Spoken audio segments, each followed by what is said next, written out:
Hello everyone, कैसे हैं आप सब। स्वागत है आपका मेरे चैनल में जिसका नाम है डेली एंटरटेनमेंट 100% और मेरा नाम है तरुणा रानी राठौर। आशा करती हूँ कि आप सब बहुत अच्छे होंगे, मैं भी ठीक हूँ। जी, मैं आप लोगों को बता देती हूँ, जो भी आप लोग सोच रहे हैं कि हैदर के लिए जिन्होंने प्रे की, हैदर के लिए दुआएं की कि हैदर को उसके बच्चे मिलने चाहिए, यहाँ पर उसके बच्चों का फ्यूचर बिल्कुल भी सेफ नहीं है। और भगोड़ी जो आप लोग जानते हैं उसको, और उसका जो करेक्टर है जो अब आप लोगों के सामने आया है, हम लोगों ने जो चीज़ें देखी हैं उसको देखने के बाद तो यही लगता है कि शायद जो हो रहा है वो ठीक नहीं हो रहा है। इस चीज़ को समझते हुए, देखते हुए तो हम इस चीज़ को लेके आगे चलते हैं। इसने मोमिन मलिक सर के लिए बहुत ज़्यादा गंद बोला है, जो कि सुनने वाला इंसान एक तरह से शॉक हो जाए कि ये इस तरह की भाषा का यूज़ करती है। जितना इसने मोमिन मलिक सर को पिंच किया है, पुश किया है, उतना ही इसको भारी पड़ा है। तो अब जैसे कि आप लोगों को पता है कि मोमिन मलिक सर ने इसके बारे में कहा था, तो अभी एक नया एजेंडा निकाल के लाई है कि जिस मोमिन मलिक ने अपनी एजुकेशन कंप्लीट करवाई थी, जिस गुरु ने, उस गुरु के घर पे ही उन्होंने छापा मारा और उसके घर पे कब्जा करने की कोशिश की गई। उसी के ऊपर केस करके 2 बार केस हार चुका है। ये कुछ इस तरीके की इसकी कह सकते हैं कि नौटंकी है या फिर ड्रामेबाज है, या जो भी कुछ आप लोग कहना चाहें वो आप कह सकते हैं। बट बशर्ते मैं आपको बता दूं, अगर वो बंदा, हम तो कहते हैं 100 में से 100% गलत है, पर सच्चाई तो सामने लेके आ रहा है। हमें उसके अतीत से, हमें कोई उससे रिश्ता नहीं जोड़ना, हमें कोई अपनी बहन बेटी उसके घर नहीं देनी, ठीक है। हम सच्चाई जानना चाहते हैं, और सच्चाई हमारे सामने जब आ रही है तो हम कैसे उस बंदे को गलत कह दें। क्यों? सब पूरी दुनिया बिकाऊ नहीं हो सकती, हमारा पूरा कानून बिकाऊ नहीं हो सकता। कुछ चनिंदा लोग हो सकते हैं, कुछ चनिंदा मीडिया वाले भी हो सकते हैं, पर सारी मीडिया बिकाऊ नहीं है, सारे कानून के जो सिपाही हैं वो बिकाऊ नहीं है, ठीक है। इसका एग्जाम्पल इसको शायद समझ में नहीं आया, जो एक इन्होंने जब ये हनुमान चालीसा बांटने की इसने वो की थी ना, तो वहाँ पे एक पुलिस भाई बैठा हुआ था, उस भाई ने तुरंत ये चीज़ें कही थी कि हटना। तो वो जानता है कि इसकी क्या औकात है। तो हर इंसान बिकाऊ नहीं होता, ठीक है ना। कुछ लोग अपने वर्दी की आड़ में, अपने कहते हैं ना कि पावर की आड़ में, वो कुछ भी करने के लिए तैयार रहते हैं, पर उसकी वो एक आधा बंदा होता है, 100 की भीड़ में एक आधा बंदा आपको मिल जाता है, पर सारे के सारे खराब नहीं होते। हमारे देश के लिए जीते हैं, देश के लिए मरते हैं। तो ये साबित कर दिया मोमिन मलिक सर ने कि सच्चाई सामने आके रहेगी। किसने सोचा था कि जफ़र की वीडियो सामने आएगी? किसने ये बात सोची थी कि जफ़र सामने आने के बाद इस तरीके से वीडियो लेकर आएगा, फोटो, पिक्चर्स और ये सब चीज़ें हमारे सामने आएगी कि पाकिस्तान में भगोड़ी क्या करती थी, क्या उसका यही करेक्टर था। आज अपने आप को ये कहती है कि मैं चाहे कुछ भी हूँ, गलत हूँ, जैसी भी हूँ। अभी कल तक तो ये कह रही थी मैं तो बहुत सती सावित्री हूँ, मैंने किसी का क्या किया, मैं तो मजलूम हूँ, मैं बेचारी हूँ, मैं सताई हुई थी पाकिस्तान से, मेरे को मतलब पीड़ित थी मैं, मेरे साथ बहुत अन्याय हुआ था, और मेरे साथ जितना मैंने सहा इतना कोई और सहता। तो फिर अरे ये भारत है, भारत में ना औरतें अपने आदमियों के लिए मर जाती हैं, सती हो जाती हैं। जानती है तू इसके बारे में? अपने आप को ठकुराइन कहने का तू गुरूर रखती है। ठकुराइन वाले गुण होने चाहिए इंसान के अंदर। अपने पति के मरने के बाद ना ठकुराइन, अपने पति के मरने के बाद वहीं सती हो गई थी। आई बात समझ में? अपना थोबड़ा तक नहीं दिखाया था उन्होंने, उनके चेहरे की देखने के लिए लोग तरसते थे। उसे कहते हैं ठकुराइन। तू तो दिन अपनी नुमाइशी करती डोलती है। तेरे खुद रघुपुरा वाले ये बात कहते हैं। हम लोग आकर वहाँ पर नहीं देखने जा रहे हैं, खुद वो लोग सोशल मीडिया पे ये सब चीज़ें डालते हैं कि ये इस तरीके की औरत है। जैसे मैंने कहा ना, सब लोग खरीदे नहीं जा सकते हैं। कुछ लोग अपने आत्मसम्मान के लिए जीते हैं, अपने भारत के लिए जीते हैं, अपना स्वाभिमान उनका वैल्यू रखता है। कुछ पैसों के लिए वो बिकाऊ नहीं हो जाते हैं, ठीक है। जिन लोगों को लगता होगा, उन लोगों को लगता होगा हमारे भारत में बहुत ज़्यादा ऐसे लोग भी हैं जो अपने देश के लिए जी सकते हैं, मर सकते हैं, और वही आज सारी की सारी शेरनी तेरे आगे खड़ी हैं। तूने कहा कि तू एक माँ है, मेरी माँ की ममता लोग समझ नहीं रहे हैं, मेरी तड़प नहीं समझ रहे हैं। मैं अपने 4 बच्चों को छाती से लगा के लाई। 4 बच्चों को छाती से तू इसलिए लगा के लेके आई, अगर तू सच में एक माँ होती, जब तू 8 दिन के लिए नेपाल आकर रही थी, तब तुझे तेरे बच्चों की याद नहीं आई? क्यों तूने अपने बच्चों को अपने बहन के पास छोड़ा? क्यों तेरी बच्चों की अधिकतर परवरिश तेरी बहन करती थी? तू क्यों अपनी अय्याशियों के अंदर मगरूर रहती थी? सच हमेशा से कड़वा होता है, और सच की अगर बात रखी जाए तो फिर आप लोगों को, जो कुछ उसके चाहने वाले हैं ना, उनको मिर्ची लगती है। यहाँ पर आके अपनी ऐसी तैसी करके जाते हैं। तो एक कमेंट्स मैंने वीडियो बनाया था जिसके अंदर बहुत ज़्यादा चीप शब्दों में उन्होंने अपना लिखा था, तो मैंने उसके ऊपर रिएक्शन दिया। देखो भैया, डॉलर वॉलर की भूख मुझे नहीं है, मैं जो कहती हूँ स्पष्ट कहती हूँ, क्योंकि मुझे पता है अपशब्द भाषा का यूज करने से यूट्यूब पे कुछ नहीं मिलता है, ठीक है। गंद बोलोगे तो मुझसे एक्सेप्ट मत करना कि मैं तुम्हें रिस्पेक्ट दूंगी। मैं भारत की रहने वाली हूँ, उसमें की नहीं हूँ कि एक गाल पे थप्पड़ मारा दूसरे को आगे कर दिया। नहीं भैया, जिस पे मारा ना उसी पे 4 लगा के चलती बनूंगी आगे। जो उसके चापलूसी करने वाले, जो उसके कुत्ते हैं ना, जो उसके घर जाके उसकी हड्डी चाटते हैं, ठीक है ना, जो उसके घर के जाके उसके तलवे चाटते हैं, जो उसके घर के जाके उसके बिस्तर के हमराही बनते हैं, तो मुझे उन चीज़ों की ज़रूरत नहीं है। मेरे यहाँ पर गंदगी फैलाने की ज़रूरत नहीं है।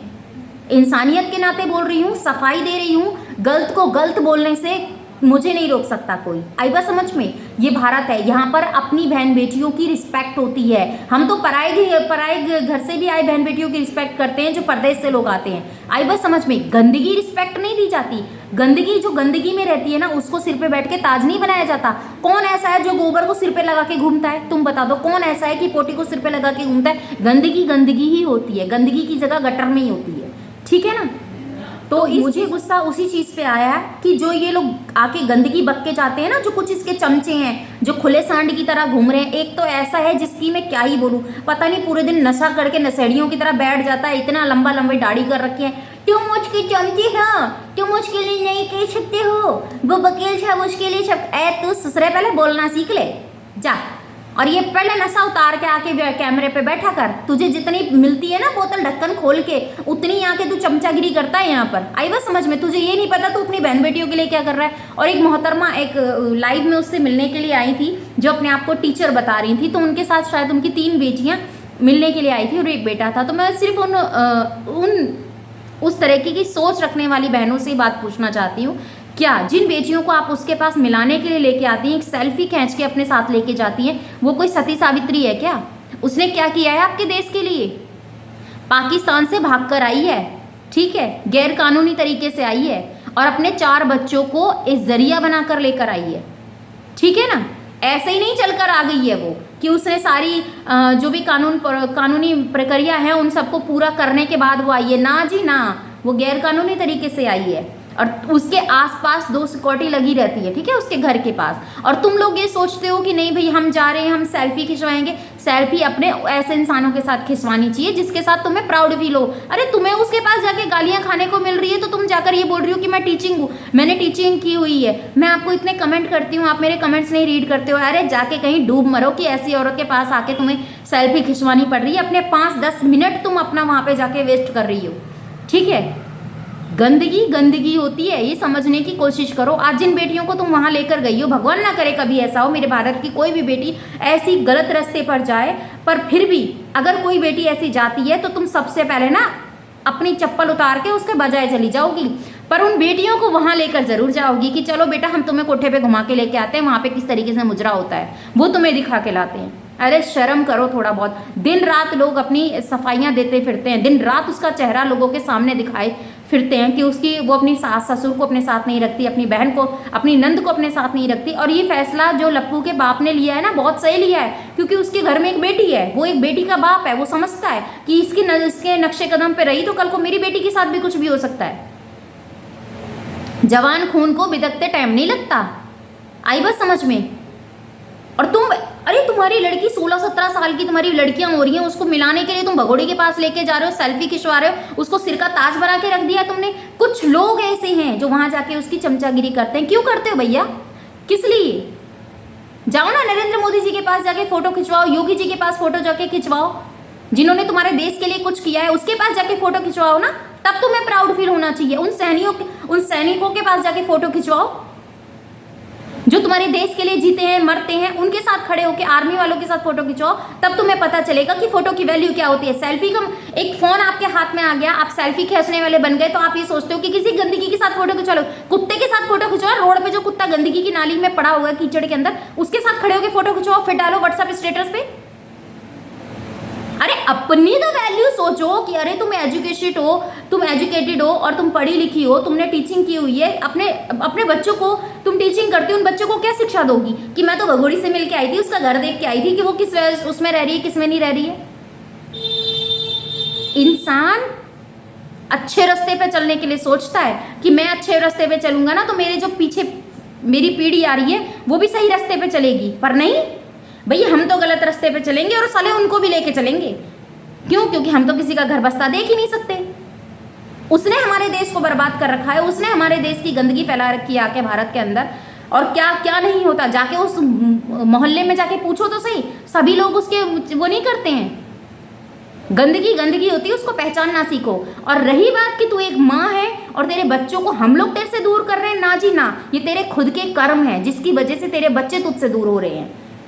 ठीक है, तू व्लॉग बनाती, बच्चों के साथ अपनी खुशी दिखा, अपना उनका दुख देख, उनकी बातें सुन उनको। अरे बच्चा कहता है मम्मी जी नमस्ते, 10 बार तो कैमरा देखेगी अम्मा कि हाँ नमस्ते ठीक कैप्चर हुआ कि नहीं हुआ। लोगों को दिखाना, सब समझते हैं फेक क्या है रियल क्या है।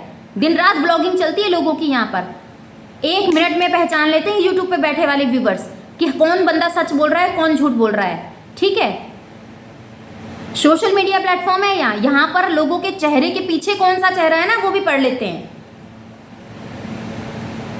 और रही बात भारत की या पाकिस्तान की या कुछ भी, और मुझे क्या कहा कि तुम मिनी पाकिस्तान से हो ना इसीलिए तुम ज्यादा चपड़ चपड़ कर रही हो, ना जी ना, बिल्कुल भी गलत फहमी में मत रहना। सच का साथ जब भी दिया था और सच का साथ आज भी देंगे। और बहुत खुशी है कि हैदर अकेला नहीं आ रहा है, हैदर के साथ इसकी बहन भी आ रही है रीमा। इसकी अपडेट मैं आप लोगों को नेक्स्ट वीडियो में दूंगी। तो आपकी क्या राय है कमेंट्स में मुझे जरूर अपना ख्याल रखिएगा, दुआ में मुझे याद कीजिएगा। और आप लोगों ने मेरा एड्रेस पूछा था, तो जी मैं गुड़गांव में रहती हूँ। और इससे ज़्यादा मैं आप लोगों को क्या बताऊँ, जैसे आप लोगों के कमेंट्स आते हैं उसके आधार पर मैं आप लोगों के साथ आगे एक अपना छोटा सा वीडियो इंट्रो वीडियो आप लोगों के साथ शेयर करूंगी कि मैं कहाँ रहती हूँ, मेरी कितनी एजुकेशन है, मैं क्या जॉब करती हूँ, कि मैं क्या करती हूँ क्या नहीं करती हूँ, सब चीज़ें मैं एक शॉर्ट वीडियो में आप लोगों के साथ ज़रूर शेयर करूंगी।